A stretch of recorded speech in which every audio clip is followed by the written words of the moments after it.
Papri Bapak Joni Wimbalka. Betul sekali. Kita hitung bersama Bapak Ibu.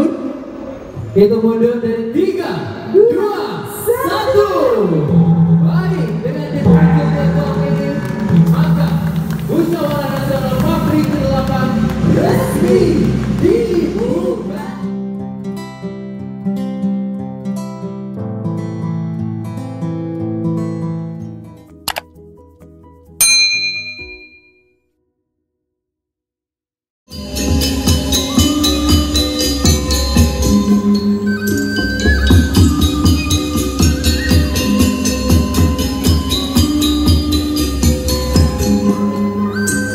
Kami ucapkan selamat datang kepada yang terhormat Gubernur Nusa Tenggara Barat Bapak Dr. Haji Zulkifli Mansyah SEMSJ yang berkenan hadir tentunya ini dengan rombongan, dan juga Ketua DPD Papri Provinsi Nusa Tenggara Barat yang kami hormati Ibu Hajah Mas Karyana beserta rombongan, serta yang kami hormati Sekretaris Jenderal DPP Papri Bapak Joni Wimbalka yang juga berkenan hadir di pagi hari ini dalam upacara pembukaan Munas Papri ke-8.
menyesuaikan.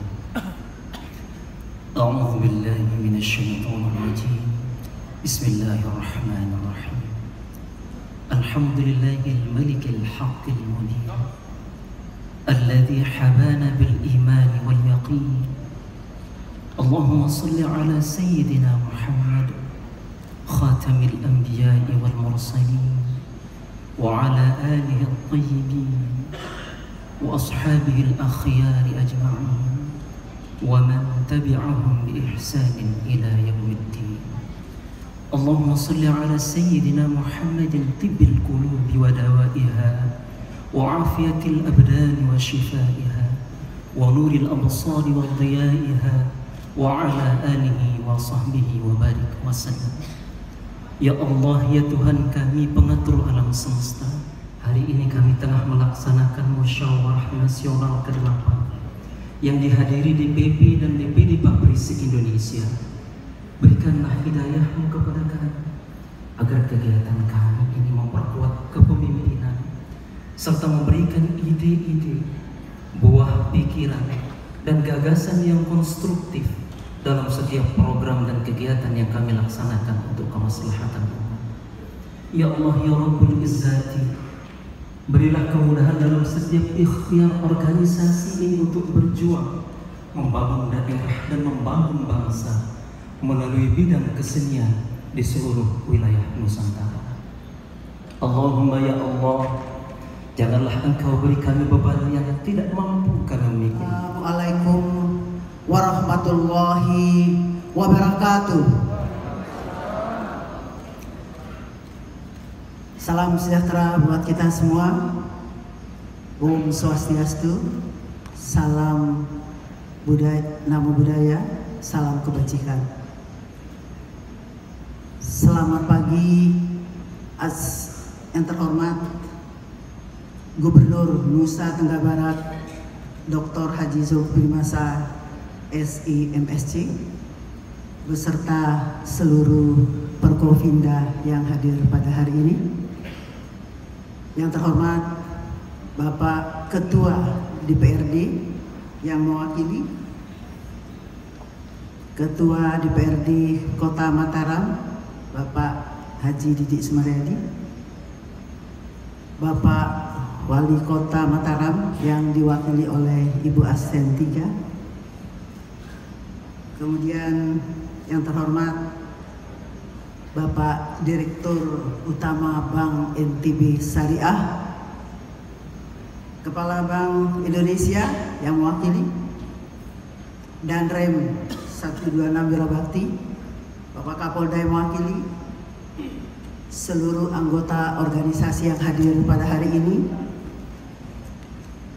yang saya sayangi Bapak Sekjen saya, Bapak Joni Maukar, yang selalu menyemangati saya, Bapak Tony Wenas, penasehat Papri, Bapak Dharma Uratmangun, Bapak penasehat Papri, Bapak Simon Matulesi, penasehat DPD Papri NTB.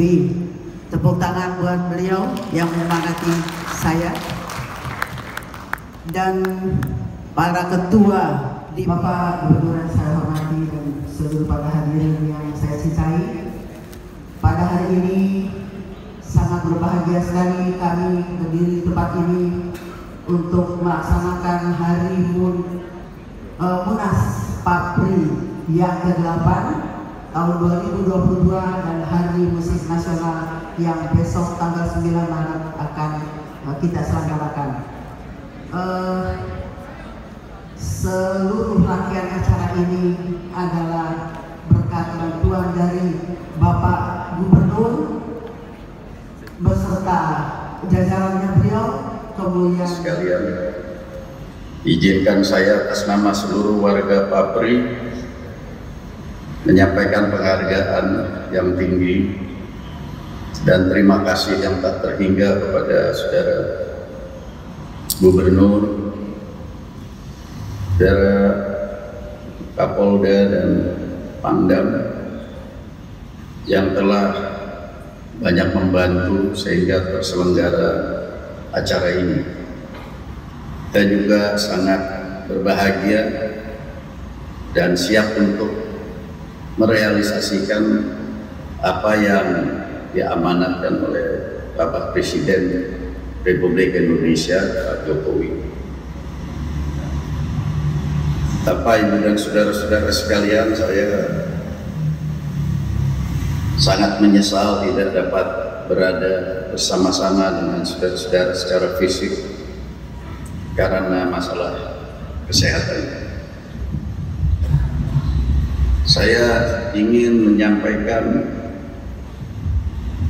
satu harapan yang besar agar pabrik semakin besar, berkembang, berjaya, dan berarti bagi seluruh anggotanya dan seluruh masyarakat Indonesia.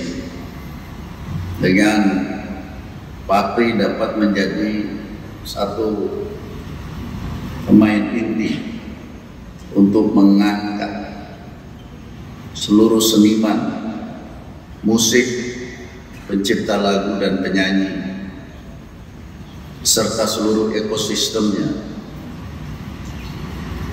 sehingga pada hari ini tanggal 9 Maret 2022 yang merupakan Hari Musik Nasional kita, merupakan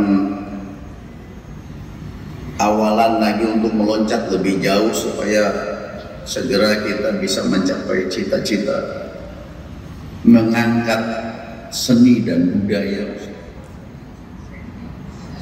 Mohon maaf, saya juga ingin menyapa Ketua DPRD NTB dan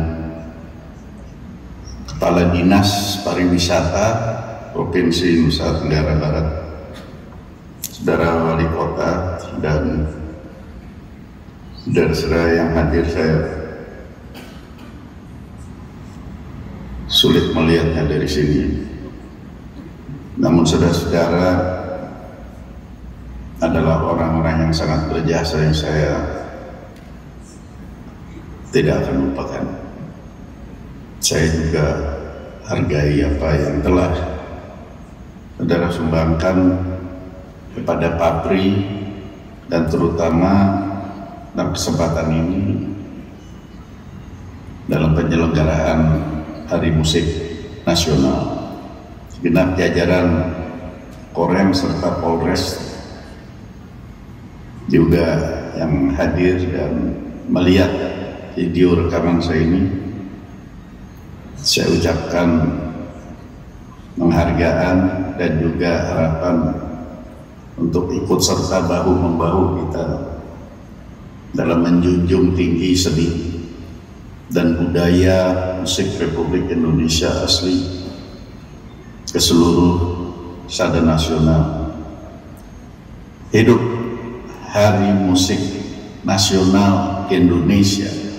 Semoga Indonesia menjadi satu pusat keunggulan musik seluruh dunia. Kita bisa mencapai cita-cita mengangkat seni dan budaya musik Indonesia ini ke fora internasional dengan istilah iPop, Indonesia Pop, seperti halnya Korean Pop yang berhasil dengan gemilang di arena global. Demikianlah saudara-saudara, Bapak Ibu sekalian yang saya cintai dan saya banggakan. Sekali lagi saya mohon maaf, ketiadaan saya secara fisik bukan berarti saya tidak hadir berada di lingkungan dan bersama saudara-saudara sekalian pada satu kesempatan dan waktu yang lebih baik. Saya yakin kita akan bertemu dan saya tidak akan kemana-mana karena saya tetap ingin menjadi anggota dan keluarga Papri. Saya ucapkan selamat bertugas dan berjuang bagi saudara kita Tony Wenas beserta nanti kabinetnya menyusun kepengurusan pusat Papri dalam mencapai cita-cita kita bersama. Teriring salam saya kepada Saudara Kepala Kejaksaan Tinggi Provinsi Nusa Tenggara Barat, para alim ulama dan tokoh-tokoh agama dan tokoh-tokoh masyarakat sekalian.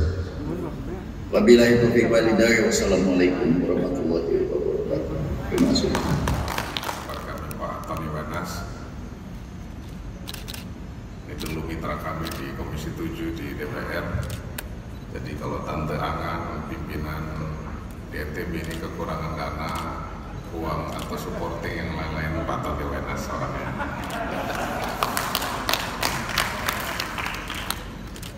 Pak Kasrem, anggota DPRD kita, pimpinan DPRD Kota, Pak Ilham, juga rekan-rekan semua. Karena pakai masker kadang-kadang nggak bisa dikenali satu-satu, mohon maaf. NTB sekarang ini dikenal salah satu karena international event namanya MotoGP. Nah tadi saya lihat sekilas, boleh saya tampilkan slide-slide awal kami ya tentang MotoGP ini.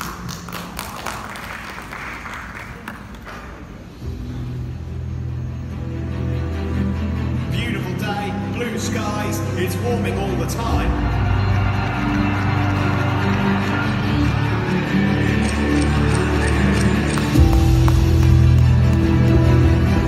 The big moment draws closer.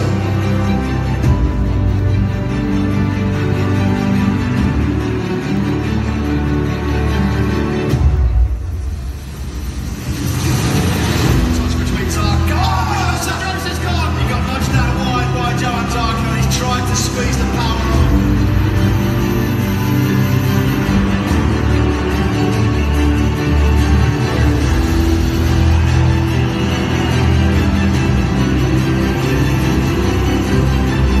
Treasure room to turn 10. Beautiful right touch on the inside.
Yang ingin saya sampaikan, saya kalau presentasi di depan Presiden, Pak Tony, depan Pak Wapres, cuma satu slide ini kami langsung mendapat perhatian yang sangat hebat. Tadi yang saya ingin sampaikan, bukan karena videonya yang bagus, tapi karena musiknya yang hebat. Jadi video ini kalau ditonton tanpa musik meaningless, nggak ada artinya apa-apa Pak. Kalau jadi emosi tanpa ruh, tanpa jiwa. Jadi sebenarnya musik memberikan ruh, jiwa, pada video saja bisa, padahal ini sementara. Itu maksudnya Pak. Yang kedua, di mana-mana di NTB ini, kebetulan ada Pak Tony, Pak Sekjen dan lain-lain. Kita di NTB ini jadi terbiasa mewujudkan hal-hal yang awalnya tidak mungkin menjadi nyata.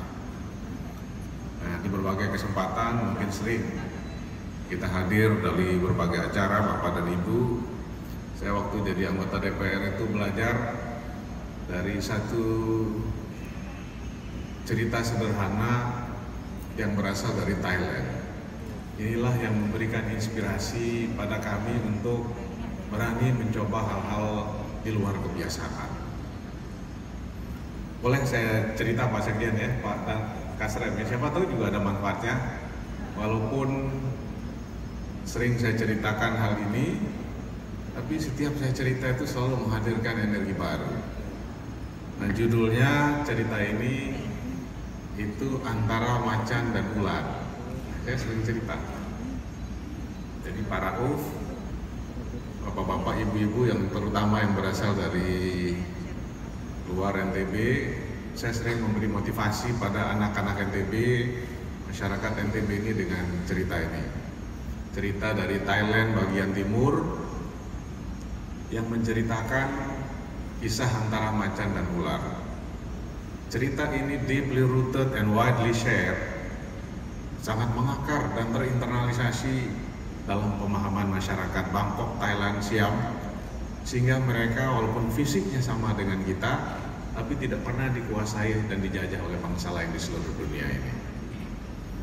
Nah, cerita macan dan ular ini saya nggak tahu relevan apa tidak, tapi bercerita ketika seorang petani masuk ke dalam hutan dan dia langsung dikejar oleh seekor macan karena konon di hutan itu masih banyak binatang buasnya. Nah, macan ini lebih cepat dari si petani ini, hampir saja dia disergap, ditangkap, kemudian secara instingnya dia meloncat ke sebuah lubang yang dia pikir itu sebuah sumur untuk menyelamatkan dirinya. Dan Pak Kasrem sambil dia jatuh ke lubang itu, dia mencoba menggapai apa saja yang memungkinkan dia bergelayut dan bergantungan. Dan ternyata persis di tengah lubang itu ada kayu yang melintang, dipegang kayu itu untuk tidak jatuh ke dasar lubang itu Pak. Dan ternyata macan ini karena masih melihat kepala si petani ini masih penasaran. Mungkin karena sudah membayangkan makan siang yang berbeda, dia terus mengais-ngais ingin merengkuh kepala si petani ini karena sudah kelihatan, tapi nggak sampai tangannya. Tapi karena ingin terus dia berjuang ya dia tetap, tapi nggak sampai juga, antara sampai dan tidak. Dan Bapak dan Ibu, di dasar sumur ini, di dasar lubang ini ternyata bukan sebuah sumur, tapi satu lubang yang ternyata di dalamnya ada lingkaran yang hitam yang cukup besar yang ternyata seekor ular. Nah, Pak Tony Wenas, ternyata ular ini melihat ada kaki yang bergelantung, memancing juga, ia ingin mencicipi kaki itu kira-kira gitu. Jadi dia mulai menapaki dinding itu, tapi ternyata karena kekenyangan mungkin dia jatuh juga. Jadi seperti macan yang terus mengais dari atas, ularnya hampir capai kakinya tapi jatuh juga. Makanya ceritanya disebut antara macan dan ular karena si petani ini bergelantung di kayu yang berada di antara macan dan ular. Ternyata tidak berhenti sampai di situ Pak Sekjen, karena persis di atas kayu tempat dia bergelantungan itu ada lubang. Dan dari lubang itu kemudian keluar 3 ekor tikus putih besar yang giginya tajam-tajam, yang mulai menggigit kayu tempat dia bergelantung ini. Jadi Bapak Ibu bayangkan, sudah ada macan, ada ular, sekarang ada tikus yang giginya tajam-tajam mulai menggigit kayu itu. Nah, macan yang di atas itu ternyata tidak puas mengais karena nggak sampai kepalanya, dia ngambil ancang-ancang, dan ancang-ancang ini menyentuh pohon yang berada di dekatnya, sehingga pohon itu doyok ke lubang di mana si petani ini bergelantungan. Dan persis di atas, di ujung pohon itu ada sarang lebah yang sangat besar. Sarang lebah yang sangat besar. Kemudian si petani ini secara refleks menengadahkan wajahnya ke atas, dan jatuhlah 3 tetes madu dari sarang lebah itu. Dia kemudian membuka mulutnya sambil tersenyum, dia mengatakan, hidup ini manis sekali.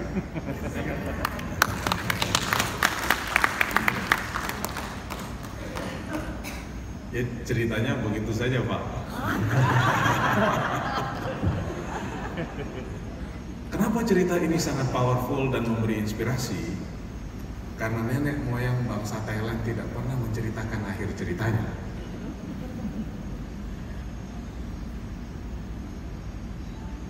Seakan-akan nenek moyang bangsa Thailand ini ingin mengatakan pada anak cucunya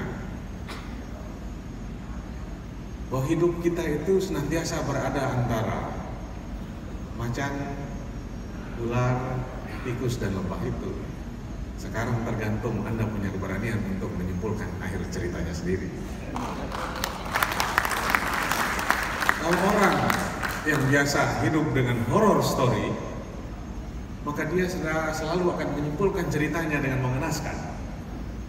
Akhirnya kayunya tumbang karena gigitan, kemudian dia jatuh digigit ular, kemudian storynya berakhir dengan kematian yang mengenaskan. Tapi kalau orang punya keberanian untuk menulis kesimpulan cerita menurut seleranya sendiri, dia bisa menulis dengan keberanian sendiri. Bisa jadi macannya karena bernafsu jatuh ke bawah, akhirnya tikusnya lari, dia bergumul di bawah, dua-duanya saling gigit, dua-duanya mati. Akhirnya apa? Dua-duanya mati, tikusnya lari, lebahnya kabur. Akhirnya si petani ini selamat menampaki bibir lubang itu, dan kemudian dia bertemu dengan seorang wanita cantik yang sedang menangis. Rupanya wanita cantik ini adalah putri raja yang baru saja ditinggal oleh ayahnya. Dan dia mengatakan, saya ingin seorang laki-laki yang akan mendampingi saya sebagai ratu.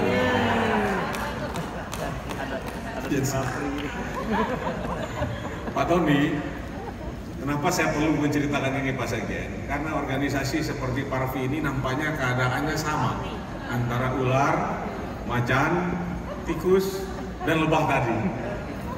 Sekarang tergantung pengurusnya, baik di tingkat pusat maupun tingkat wilayah, untuk punya keberanian moral menulis kesimpulan ceritanya sendiri.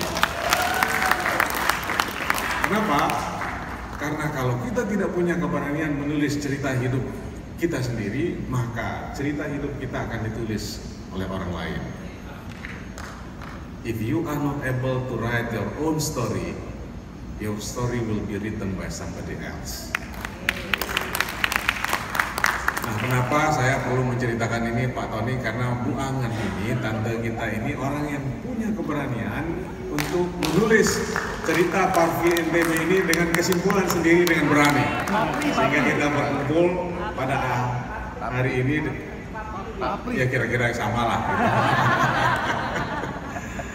Oleh karena itu rapatnya mudah-mudahan jangan lama-lama di sini, mungkin 1-2 jam mungkin selesai. Tapi habiskanlah pertemuan sesama teman dan tamu dari Indonesia ini, misalnya di Gili Trawangan,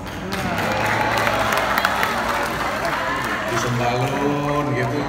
Pokoknya kalau ada Pak Sekjen, ada Pak Tony Wenas, aman tantangan. Nah, karena kalau seniman, pencipta lagu, musik ini di atas ruangan nggak betah dia. Tapi kalau di bawah bintang, di malam yang temaram, banyak ide-idenya yang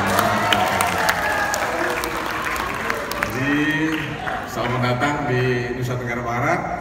Kami sangat senang ya, karena tantangan ini jangan sampai organisasi seperti ini jadi tempat nostalgia saja. Tantangan pemusik pencipta lagu di masa akan datang itu luar biasa.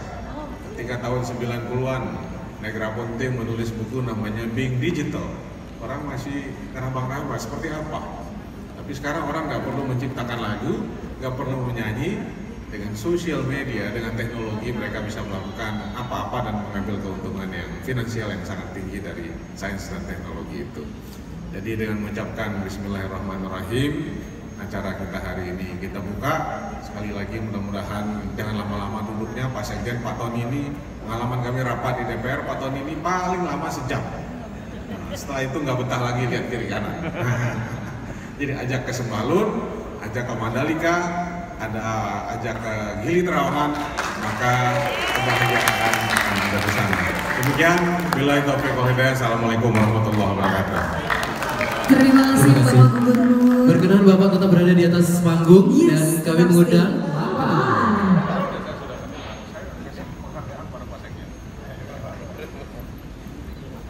Baik, sepertinya ini estafet ini ya, gerak dong ini akan dipukul di pagi hari ini oleh Sekjen DPP Papri Bapak Joni Wimbalkan. Betul sekali. Kita hitung bersama Bapak Ibu.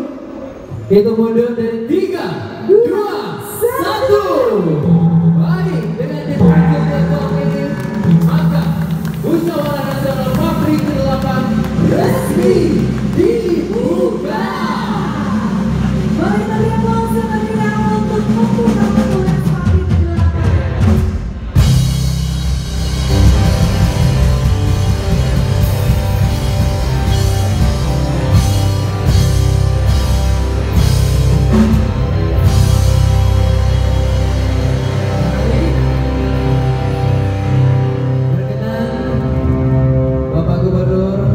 Juga Ketua DPD Papri Provinsi Nusa Tenggara Barat. Untuk kita berfoto bersama terlebih dahulu, silakan.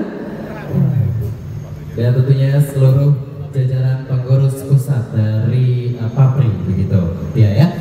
Dan dengan dipukulnya gong tadi, Bapak Ibu, maka resmilah Musyawarah Nasional Papri ke-8 dibuka di pagi hari ini, ya. Dan kita harapkan bersama semoga hasil dari Musyawarah Nasional ini dapat tentunya meningkatkan kesejahteraan teman-teman artis, pencipta lagu, pemusik dan juga penyanyi, ya.